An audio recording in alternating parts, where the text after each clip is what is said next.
வணக்கம் and welcome to store Tamil. ஃபைனலாக hero அஃபீஷியலாகவே அவங்களோட 2 மோட்டர் சைக்கிளுக்கான அனௌன்ஸ்மெண்ட்டை வெளியிட்டிருக்காங்க. ஆமாங்க, அதில் ஒரு மோட்டர் சைக்கிள் நம்ம இவ்வளோ நாளாக பேசிக்கிட்டு இருந்த மேவரிக் 440. ஆமாங்க, ஒரு பிரதேசத்துலையும் எடுத்துகிட்டு போயிட்டு ஒரு வார்த்தையை வச்சு ஃபோட்டோ எடுத்து அதை போஸ்ட்டு போட்டு நியூ இயர்லேருந்து ரிவீல் பண்ணிட்டுருக்காங்க பாருங்க. அந்த ஒரு பைக் தான் அந்த ஒரு மேவரிக் 440. அதோட லுக்கு, அதோட ஸ்பெசிஃபிகேஷன் மாதிரி விஷயங்கள் எல்லாத்தையும் ரிவீல் பண்ணியிருக்காங்க. அது என்னன்றதை இன்றைக்கி நம்ம பார்ப்போம். அதுக்கடுத்து இது கூட ஒரு எக்ஸ்ட்ரா போனஸாக இன்னொரு வெஹிக்கிள் நம்ம எதிர்பார்க்காத தரப்புல லான்ச் பண்ணியிருந்தாங்க. அதுதான் ஹீரோவோட எக்ஸ்ட்ரீம் 125R. இந்த ஒரு வெஹிக்கிள் நிச்சயமாக நம்ம இந்தியன் மார்க்கெட்டோட ஒரு கேம் சேஞ்சிங் வெஹிக்கிளாக இருக்கும்னு நினைக்கிறேன். ஏன்னா வச்சுக்கலாம், இந்த ஒரு வெஹிக்கிளில் ஒரு சில செக்மெண்ட் லீடிங் ஃபீச்சர்ஸ்லாம் ஒரு சிலது கொடுத்துருக்காங்க. அது என்னன்றதை எல்லாத்தையும் இன்னைக்கு நம்ம வீடியோவில் பார்ப்போம். பார்த்து முடிச்சு உங்களுக்கு அந்த ரெட் கலர் சப்ஸ்கிரைப் பண்ண ஒரு செகண்ட் ஸ்பெண்ட் பண்ணி இப்படி தட்டி விட்டிங்கன்னா எங்களோட ஒரு நாள் உழைப்புக்கு மிகப்பெரிய உதவியாக இருங்க. ப்ளீஸ் அந்த சப்ஸ்கிரைப் மட்டும் பண்ணுங்கப்பா. சரி, இப்போ நம்ம அதிகமாக பேசாமல் வீடியோக்குள்ளே போகலாம். சரி, ஓகே. ஃபர்ஸ்ட் திங் நம்ம இந்த ஹீரோவோட மேவரிக்லேருந்து ஆரம்பிப்போம். மேவரிக் பொறுத்த அளவுக்குன்னு பார்த்தோன்னா நம்ம முதல் கெஸ் பண்ணியிருந்தோம். மேபி இதில் வந்து அந்த ஹார்லே டேவிட்சனோட இன்ஜின் யூஸ் பண்ணுறதுக்கான சான்சஸ் இருக்குது. ஏன்னா கொஞ்ச நாள் முன்னாடி தான் ஹீரோவும் ஹார்லே டேவிட்சனும் அலைன்ஸ் போட்டு ஹார்லே டேவிட்சன் தரப்புலேருந்து ஒரு சூப்பரான ஒரு வெஹிக்கிள் லான்ச் பண்ணாங்க. அந்த வெஹிக்கிளோட இன்ஜின் எடுத்து மேபி ஹீரோ அவங்களுடைய ஏதாவது ஒரு வெஹிக்கிள் யூஸ் பண்ணுறதுக்கான சான்சஸ் உண்டுன்ற மாதிரி வாய்ப்புகள் நிறையா இருந்துச்சு. அதே மாதிரி தான் இந்த ஒரு வெஹிக்கிளில் அவங்க யூஸ் பண்ணியிருக்காங்க. ஆமாம், ஹீரோ அந்த ஹார்லே டேவிட்சன் 440Xல இருக்க அந்த ஒரு இன்ஜினை எடுத்து லைட்டாக ரீடிசைன் பண்ணி மேவரிக் 440ல் வச்சுருக்காங்க. சரி, ஓகே. இல்லை நம்மளுக்கு யூஸ் பண்ணிக்க இன்ஜின் ஸ்பெசிஃபிகேஷன்ஸ் சொல்கிறேன் கேளுங்க. இன்ஜின் ஸ்பெசிஃபிகேஷன் வைஸ் பொறுத்த அளவுக்கு ஒரு 440cc சிங்கிள் சிலிண்டர் 4 ஸ்ட்ரோக் 2 வால்க்கான ஒரு ஆயில் கூல்டு இன்ஜின் கொடுத்துருக்காங்க. ஓரளவு இன்ஜின் நல்ல ஒரு சூப்பரான ஒரு இன்ஜின். அதுக்கடுத்து இதில் வந்து உங்களுக்கு 6 speed gear box, slipper and assistance clutch. நிச்சயமாக கியர் விஷயத்துலையும் உங்களுக்கு பிரச்சனை இருக்க போதில்லை. இந்த இன்ஜின் பார்த்தோன்னா 27 bhp ஆஃப் பவர்ஸ் அட் 6000 rpmலையும் 26 Nm ஆஃப் டார்க் அட் 4000 rpmலையும் ப்ரொடியூஸ் பண்ணுது.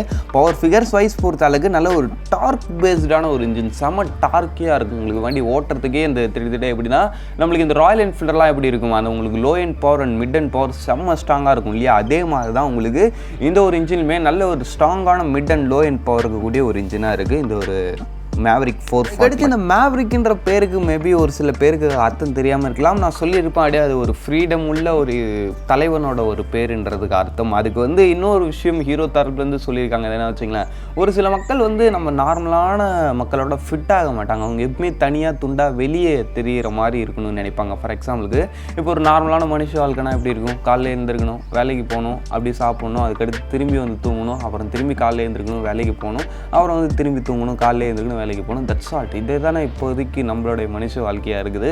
அதில் ஒரு சில பேர் எனக்கு இந்த வாழ்க்கை வேணாண்டா, இந்த ரோபோட் வாழ்க்கையை நீங்கள் வாழுங்க, நான் ஏன் போகல வாழ போகிறேன், அந்த ஒரு சைக்கிளை விட்டு வெளியே வந்து அவங்க இஷ்டத்துக்கு அவங்க வாழ்ந்து அவங்களுக்கு தேவையான காசை மட்டும் அவங்க ஏர்ன் பண்ணிவிட்டு அதை வச்சு சந்தோஷமாக இருப்பாங்க. அவங்களுடைய வாழ்க்கையை அவங்க வந்து எப்போதுமே யார் மேலேயும் டிபெண்ட்டாக இருக்க மாட்டாங்க. அதை மாதிரி பர்சன்ஸுக்கு நார்மலான பைக் ஓகேவான்னு அவங்களுக்கு ஒரு சூப்பரான தனித்துவமான ஒரு பைக் வேணும்ல, அதுக்கு தான் நாங்கள் இந்த மேவரிக் 440 செஞ்சு வச்சுக்கிறோம், வந்து வாங்கிக்கங்கன்னு ஹீரோ தரப்புலேருந்து சொல்லியிருக்காங்க. இல்லை டைலாக் எனக்கு ரொம்ப பிடிச்சிருந்துச்சு. இந்த மேவரிக் அந்த அளவுக்கு இருக்கான்னு கேட்டிங்கன்னா, ஸ்பெசிஃபிகேஷன்ஸ் இன்ஜின் வைஸ் பொறுத்த அளவுக்கு நிச்சயமாக நல்ல ஒரு இன்ஜினில் எனக்கு தெரிஞ்ச குறை இல்லை. வண்டியோட டிசைன் வைஸ் பொறுத்த அளவுக்கும் சும்மா சொல்லாதப்பா, பார்க்கறதுக்கு நல்ல ஒரு சூப்பராகவே பண்ணியிருக்காங்க. ஓரளவுக்கு அந்த ஒரு மல்டிபிள் கேரக்டரிஸ்டிக்ஸ் உள்ள ஒரு டிசைனாக தான் இருக்குது. வண்டியோட டோட்டல் வெயிட் பொறுத்த அளவுக்குன்னு பார்த்தோன்னா வச்சுங்களேன், அரௌண்ட் நீங்கள் ஒரு இதில் 2 ஆப்ஷன் இருக்குது. ஒன்று வந்து alloy wheel, spoke wheel.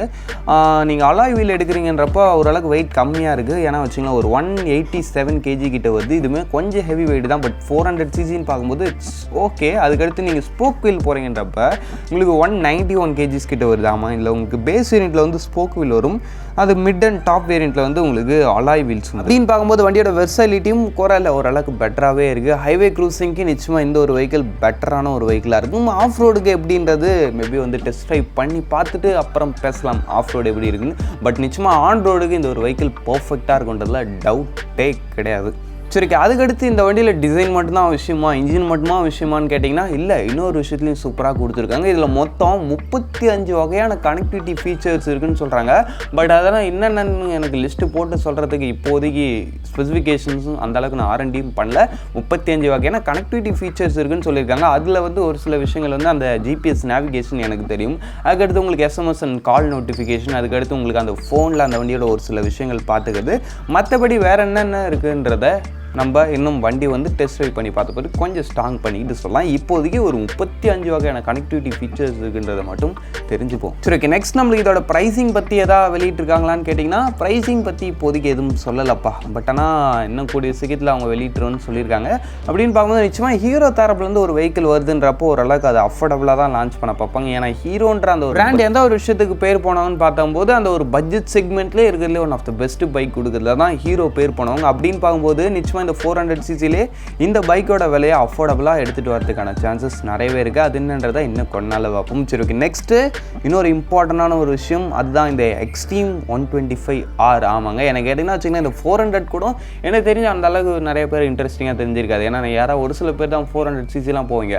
But ஆனால் இந்த ஒரு 125cc செக்மெண்ட்ன்றது தான் நம்ம மக்களால் அதிகமாக விரும்பி எடுக்கப்படக்கூடிய ஒரு செக்மெண்ட். இந்த ஒரு செக்மெண்ட்டில் ஹீரோ இந்த சமயத்தில் ஒரு சரியான ஒரு அப்கிரேடு, அதுவும் இல்லாமல் ஒரு தேவைப்படுற ஒரு அப்கிரேட் பண்ணியிருக்காங்க சொல்லலாமா. ஹீரோ தரப்புலன்னு பார்க்கும்போது இவ்வளோ நாளாக எல்லா சிசி செக்மெண்ட்லேயும் ஓரளவுக்கு நல்ல பைக்ஸ் வச்சுருந்தாங்க. அந்த ஒரு 100cc சரி, அதுக்கடுத்து உங்களுக்கு இந்த மற்ற செக்மெண்ட்லாம் ஓகேன்ற மாதிரி இருக்கும். 160லேயும் ஓரளவுக்கு நல்ல பைக் இருக்குது, 200லேயும் அந்த அளவுக்கு எக்ஸ்பல்ஸ்ன்ற ஒரு சூப்பரான ஒரு பைக் இருக்குது. பட் ஆனால் அந்த ஒரு 125ல் அவங்ககிட்ட அந்த அளவுக்கு ஒரு பெஸ்ட்டான மாடல் இல்லை இது வரைக்கும். சொல்லப்போனால் அந்த சூப்பர் ஸ்ப்ளெண்டர் இருக்குன்றாங்க, அதுக்கடுத்து கிளாமர் எக்ஸ்ட்ராக் 125 அது ரெண்டும் பெருசாலாம் சேல்ஸ் போகலாம். அது இல்லாமல் இப்போ அந்த 125cc செக்மெண்ட்டில் இருக்க காம்படிஷனை ஓவர் கம் பண்ணுற அளவுக்கும் அவங்ககிட்ட ஒன்றும் விஷயம் இல்லை. அதுவும் ஒரு உண்மையான ஒரு விஷயம் தான். அதனால் இந்த ஒரு 125cc செக்மெண்ட்டில் ஹீரோ ஒரு புது ரெவல்யூஷனே கொண்டு வந்திருக்காங்கன்னு சொல்லலாம். ஆமாங்க, அந்த ஒரு பைக் தான் நம்ம ஹீரோவோட Xtreme 125R. ஆமாம், நம்மளுக்கு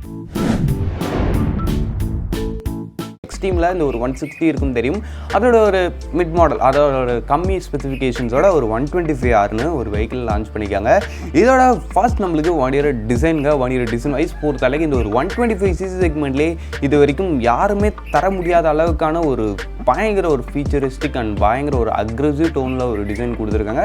நிச்சயமாக லுக்ஸ் விஷயத்தில் ஒன் ஆஃப் த பெஸ்ட்னே சொல்லலாம். இந்த ஒரு 125cc செக்மெண்ட்டில் நல்ல ஒரு சூப்பரான லுக்ஸோட இருக்குங்க வெஹிக்கிள். சரி, ஓகே. நெக்ஸ்ட் நம்மளுக்கு அதுக்கடுத்து இல்லை இன்னொரு விஷயம்னு பார்க்கும்போது ஃபர்ஸ்ட் இன் செக்மெண்ட்டாக இதில் உங்களுக்கு சிங்கிள் சேனல் ABS உண்டு. ஆமாங்க, இது வரைக்கும் பார்த்து 125cc செக்மெண்ட்டில் நம்மளுக்கு எந்த வெஹிக்கிள்ஸுமே சிங்கிள் சேனல் ABS கிடையாது, எக்ஸப்ட் அந்த ஒரு KTM. அவங்கள விட்டுருங்க, அவங்களுடைய ப்ரைஸிங்லாம் 125 மாதிரி இருக்காது, அதனால் அவங்க நம்ம கணக்கில் எடுத்துக்க தேவையில்ல.